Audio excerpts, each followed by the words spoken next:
Imaginez un instant deux personnes, Anna et Carlos. Tous deux ont grandi dans le même quartier de classe moyenne, ont fréquenté les mêmes écoles et ont obtenu leur diplôme universitaire la même année. Malgré leurs origines similaires, 10 ans plus tard, leurs vies ont suivi des chemins totalement différents. Anna vit dans une maison de rêve, dirige une entreprise prospère et voyage à travers le monde, vivant des expériences qu'elle a toujours souhaitées. Carlos, en revanche, lutte pour boucler les fins de mois, vit dans un petit appartement loué et se sent piégé dans un cycle interminable de dettes. Qu'est-ce qui a fait la différence entre les destins si différents d'Anna et de Carlos? La réponse est simple, mais puissante, l'état d'esprit. Selon une étude récente de l'université de Harvard, environ 85% de notre succès financier est déterminé par notre état d'esprit et nos compétences sociales, tandis que seulement 15% est lié à nos connaissances techniques. Cela signifie que la façon dont vous pensez a un impact bien plus important sur votre richesse que tout diplôme universitaire ou compétence spécifique que vous pourriez acquérir. Par conséquent, si vous souhaitez changer votre vie financière, commencez par transformer votre état d'esprit. Dans cette vidéo, nous allons explorer les 15 principales différences entre l'état d'esprit des riches et l'état d'esprit des pauvres.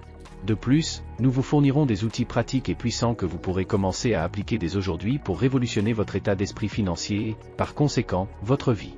Et ne vous arrêtez pas là, car si vous regardez cette vidéo jusqu'à la fin, j'ai un cadeau spécial pour vous. Alors, avant de continuer, abonnez-vous à la chaîne, activez les notifications et préparez-vous pour un voyage transformateur. Allons-y. 1. Attitude envers l'apprentissage et le développement personnel.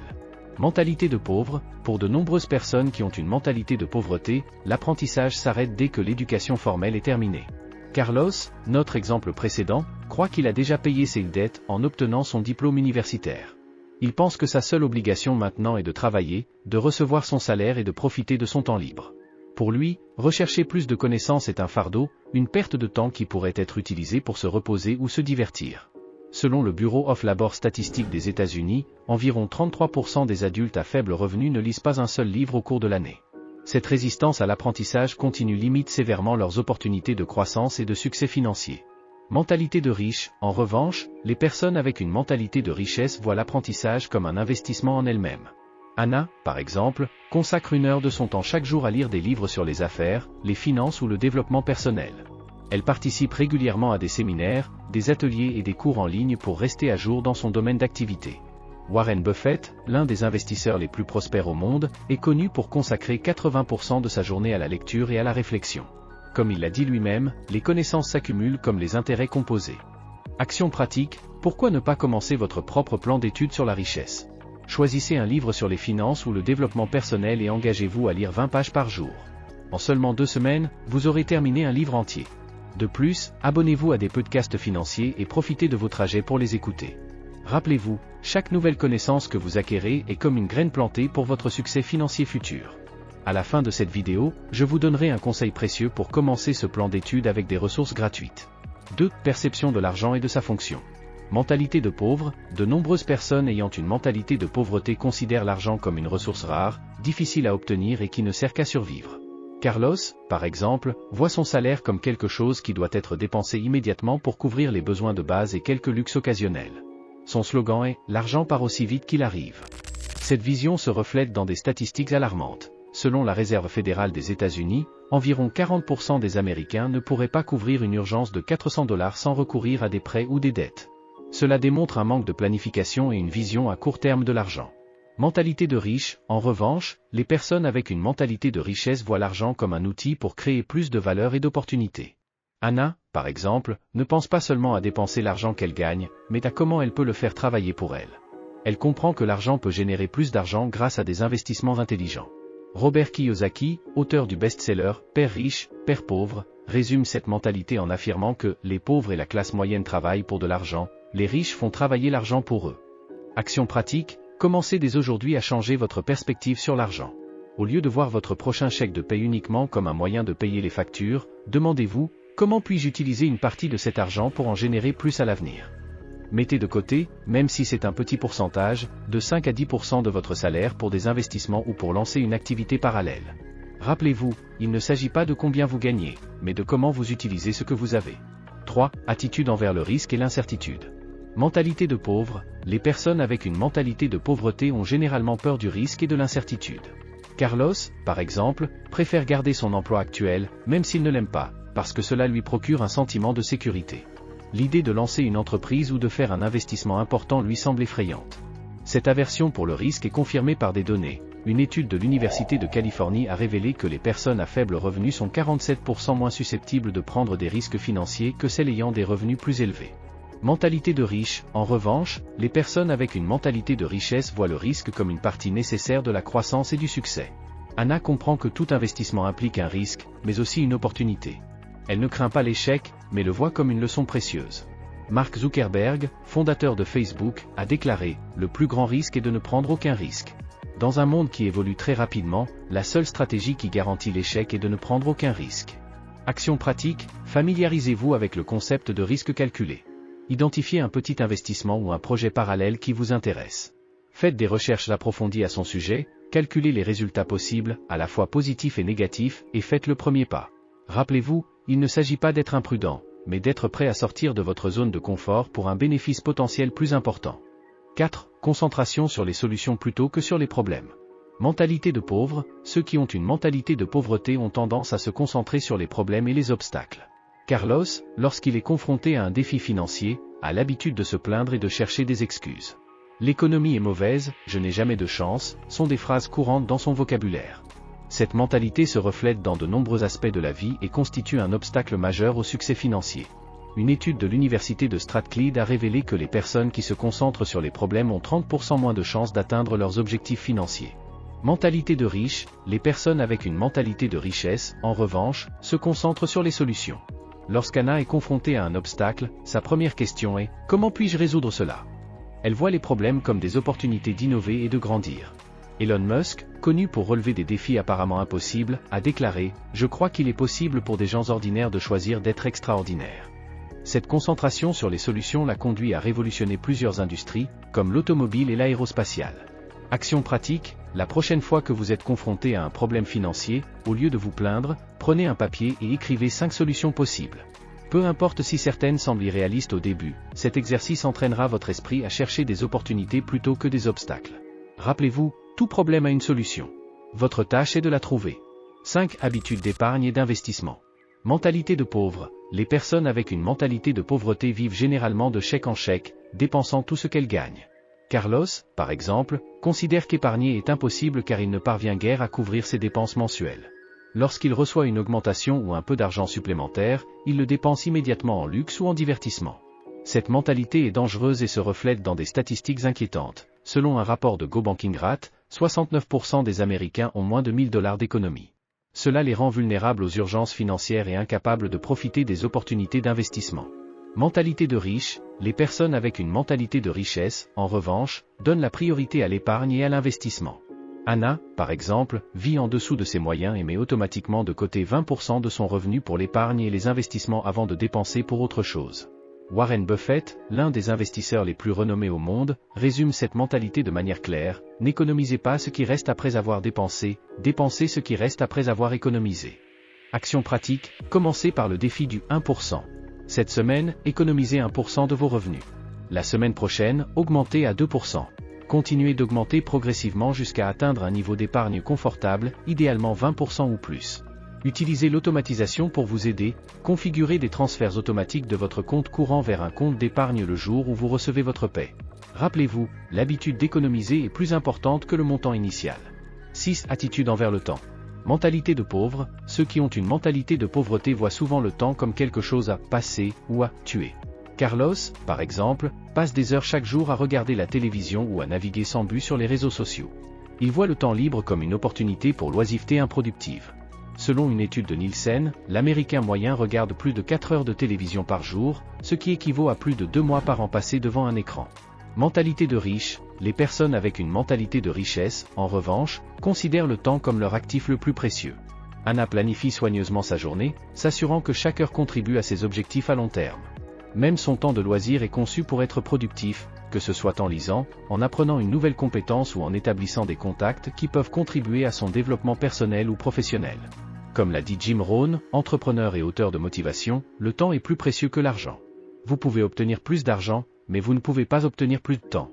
Action pratique, faites une évaluation de votre utilisation du temps pendant une semaine. Notez comment vous passez chaque heure de la journée.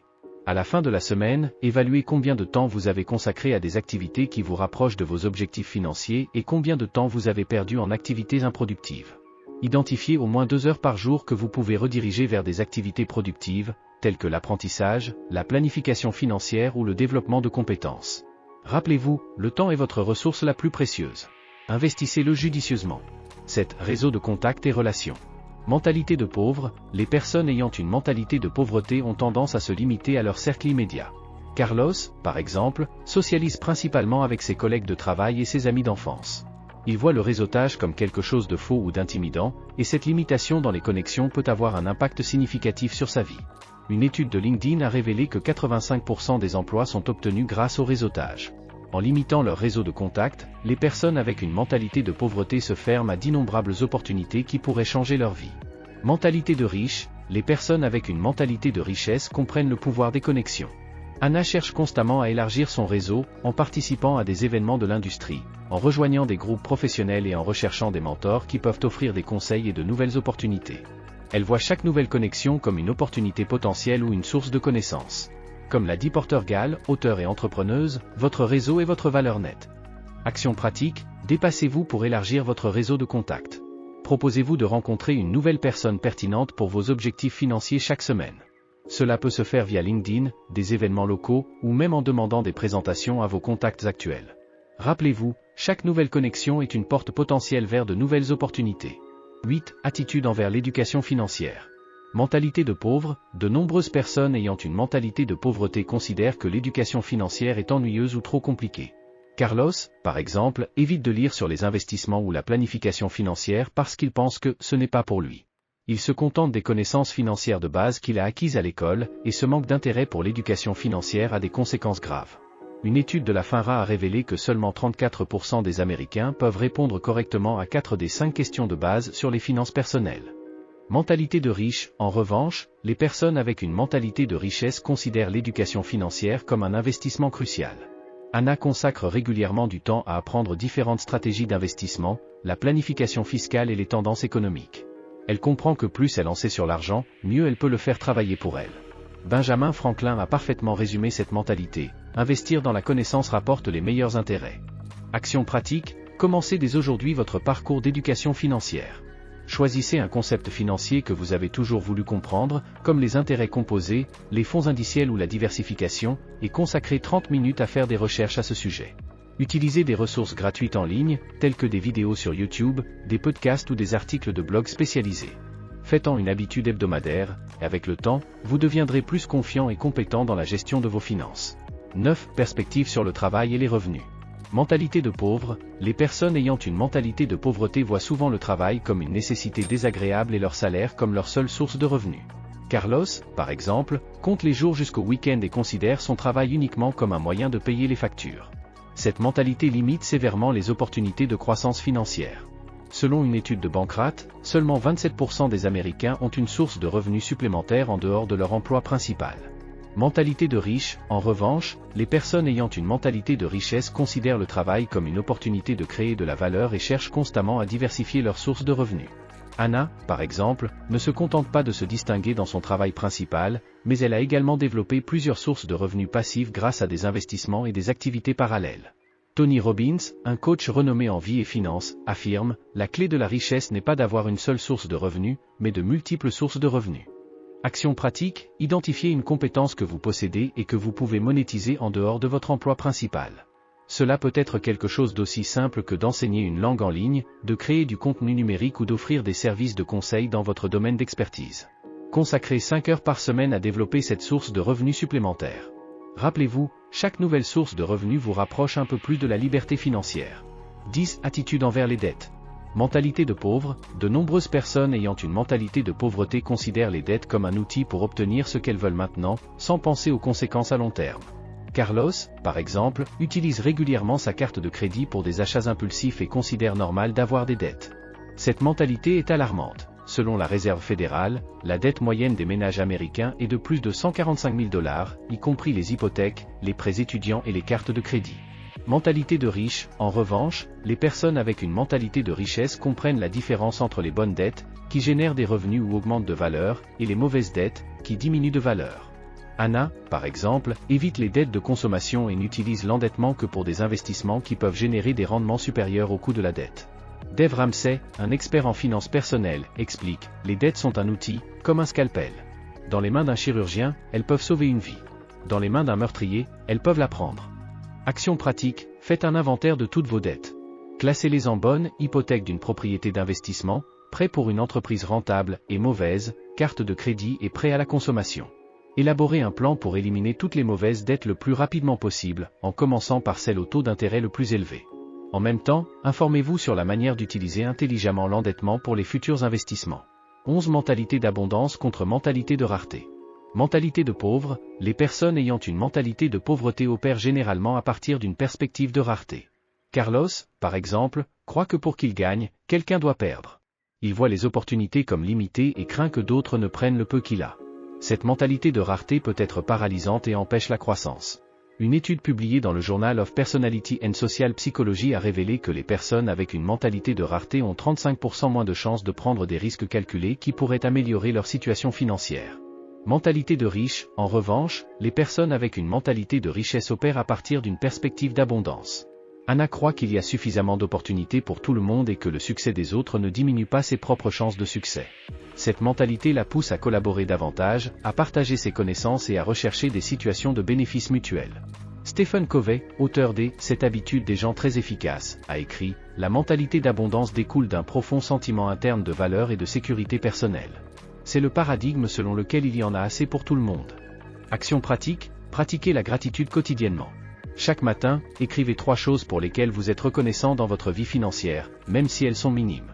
Cela vous aidera à reconnaître l'abondance qui existe déjà dans votre vie. De plus, lorsque vous êtes confronté à une opportunité, demandez-vous, comment puis-je faire en sorte que cela profite non seulement à moi, mais aussi aux autres. Cette perspective d'abondance ouvrira de nouvelles portes et collaborations. 12 attitudes envers l'échec. Mentalité de pauvre, ceux qui ont une mentalité de pauvreté considèrent l'échec comme quelque chose de définitif et de honteux. Carlos, par exemple, évite de prendre des risques ou d'essayer de nouvelles choses par peur de l'échec. Si quelque chose ne se passe pas comme prévu, il le voit comme une confirmation de son incompétence. Cette peur de l'échec est un obstacle majeur à la croissance financière. Une étude de l'Université du Michigan a révélé que la peur de l'échec est la principale raison pour laquelle 33% des gens ne créent pas d'entreprise. Mentalité de riche, les personnes ayant une mentalité de richesse, en revanche, considèrent l'échec comme une opportunité d'apprentissage et de croissance. Anna comprend que chaque échec la rapproche un peu plus du succès, tant qu'elle en tire des leçons. Elle n'a pas peur d'essayer de nouvelles choses, car elle sait que chaque tentative, réussie ou non, la rend plus sage et plus compétente. Thomas Edison, l'un des inventeurs les plus prolifiques de l'histoire, a déclaré « Je n'ai pas échoué, j'ai simplement trouvé 10 000 façons qui ne fonctionnent pas. » Action pratique, adoptez la règle de l'échec. Engagez-vous à échouer au moins une fois par mois dans quelque chose lié à vos finances. Cela peut être demander une augmentation, proposer une idée d'entreprise ou faire un petit investissement. Après chaque échec, écrivez 3 leçons que vous avez apprises. Chaque échec vous rapproche un peu plus du succès si vous en tirez les bonnes leçons. 13 habitudes de consommation. Mentalité de pauvre, les personnes avec une mentalité de pauvreté ont tendance à être des consommateurs impulsifs. Carlos, par exemple, achète des choses pour se sentir bien à court terme, sans réfléchir à l'impact à long terme sur ses finances. Il tombe souvent dans le piège d'acheter des choses dont il n'a pas besoin avec de l'argent qu'il n'a pas, pour paraître et ne pas se sentir inférieur aux autres. Ce comportement est alarmant. Selon une étude de SlickDeals, l'Américain moyen dépense 5 400 $ par an en achats impulsifs. Mentalité de riche, en revanche, les personnes avec une mentalité de richesse sont des consommateurs stratégiques. Anna évalue soigneusement chaque achat important, en tenant compte de sa valeur à long terme et de la manière dont il s'aligne sur ses objectifs financiers. Elle ne se laisse pas emporter par les tendances ou le statut, mais investit dans des choses qu'elle valorise vraiment ou qui peuvent accroître sa richesse. Warren Buffett, connu pour sa frugalité malgré sa richesse immense, a déclaré « Si vous achetez des choses dont vous n'avez pas besoin, vous devrez bientôt vendre des choses dont vous avez besoin. » Action pratique, mettez en œuvre la règle des 24 heures pour tous les achats non essentiels. Avant de faire un achat, attendez 24 heures. Si, après ce délai, vous pensez toujours que c'est un achat précieux, allez-y. Ce simple délai peut réduire considérablement les achats impulsifs. De plus, avant chaque achat important, demandez-vous, comment cela contribue-t-il à mes objectifs financiers à long terme? 14. Perception du temps par rapport à l'argent. Mentalité de pauvre, ceux qui ont une mentalité de pauvreté ont souvent une vision à court terme de l'argent. Carlos, par exemple, se concentre sur la gratification immédiate et pense rarement à la manière dont ses décisions financières d'aujourd'hui affecteront son avenir dans 5, 10 ou 20 ans. Cette mentalité à court terme peut avoir des conséquences dévastatrices. Une étude de l'Université de l'Oregon a révélé que les personnes qui se concentrent principalement sur le court terme ont 43% moins de chances d'avoir des économies pour la retraite. Mentalité de riche, en revanche, les personnes avec une mentalité de richesse ont une perspective à long terme de l'argent. Anna comprend le pouvoir des intérêts composés et comment les petites décisions d'aujourd'hui peuvent avoir un impact énorme sur l'avenir. Elle est prête à sacrifier quelques plaisirs immédiats pour une plus grande sécurité et liberté financière à l'avenir. Albert Einstein aurait dit, « Les intérêts composés sont la 8e merveille du monde. Celui qui comprend gagne, celui qui ne comprend pas paie. » Action pratique, faites l'exercice des 10 ans. Prenez une feuille de papier et tracez 2 colonnes. Dans la première, écrivez vos habitudes financières actuelles, dépenses, épargne, investissement. Dans la deuxième, projetez où vous serez financièrement dans 10 ans si vous maintenez ces habitudes. Ensuite, identifiez un petit changement que vous pouvez faire aujourd'hui, par exemple, épargner $100 de plus par mois. Calculez comment cela affecterait votre situation dans 10 ans. Cet exercice vous aidera à visualiser l'impact à long terme de vos décisions financières actuelles. 15. Attitude envers la responsabilité financière. Mentalité de pauvre, les personnes ayant une mentalité de pauvreté blâment souvent des facteurs externes pour leur situation financière. Carlos, par exemple, blâme l'économie, son patron ou la malchance pour ses problèmes financiers. Cette mentalité lui donne l'impression de ne pas avoir de contrôle sur sa situation financière.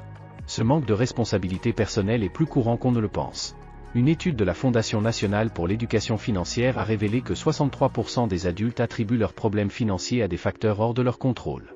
Mentalité de riche, en revanche, les personnes avec une mentalité de richesse assument l'entière responsabilité de leur situation financière. Anna comprend que, bien qu'il existe des facteurs externes qui peuvent influencer, ses décisions et ses actions sont le facteur le plus important pour son succès financier. Cette mentalité lui donne un sentiment de pouvoir et de contrôle sur son avenir financier. Jack Canfield, auteur des Principes du succès, résume, « Vous êtes responsable de votre vie. Vous ne pouvez pas continuer à blâmer quelqu'un d'autre pour votre situation. C'est incroyable d'avoir un problème et de savoir que vous pouvez le résoudre. » Action pratique, faites une évaluation de votre responsabilité financière pendant une semaine. Chaque fois que vous êtes confronté à un défi ou à une décision financière, demandez-vous, quel rôle ai-je joué dans la création de cette situation? Et que puis-je faire pour l'améliorer? Tenez un journal de ces réflexions. À la fin de la semaine, relisez vos notes et identifiez les schémas. Cet exercice vous aidera à passer d'une mentalité de victime à une mentalité d'autonomisation financière. Conclusion. La leçon la plus importante que vous pouvez tirer de cette vidéo est que la mentalité n'est pas fixe. Elle peut être transformée et améliorée avec des efforts conscients et une pratique constante. Rappelez-vous, le changement ne se produit pas du jour au lendemain. C'est un processus graduel qui nécessite de la patience et de la persévérance. Mais chaque petit pas que vous faites vers une mentalité de richesse vous rapprochera de la liberté financière que vous désirez. Commencez dès aujourd'hui. Choisissez une ou deux des actions pratiques mentionnées et engagez-vous à les mettre en œuvre dans votre vie quotidienne. Avec le temps, vous remarquerez comment votre perspective sur l'argent, le succès et votre propre potentiel commencera à changer. Et rappelez-vous, si vous avez regardé cette vidéo jusqu'à la fin, j'ai un cadeau spécial pour vous. Laissez un commentaire ci-dessous en disant « Je suis allé jusqu'au bout » et vous serez félicité avec un e-book exclusif, disponible dans le commentaire épinglé. Comme l'a dit Henry Ford, que vous pensiez pouvoir ou ne pas pouvoir, vous avez raison dans les deux cas. Alors, choisissez de penser que vous pouvez. Adoptez la mentalité de richesse. Votre avenir financier en dépend. Félicitations pour être arrivé jusqu'ici et à la prochaine vidéo.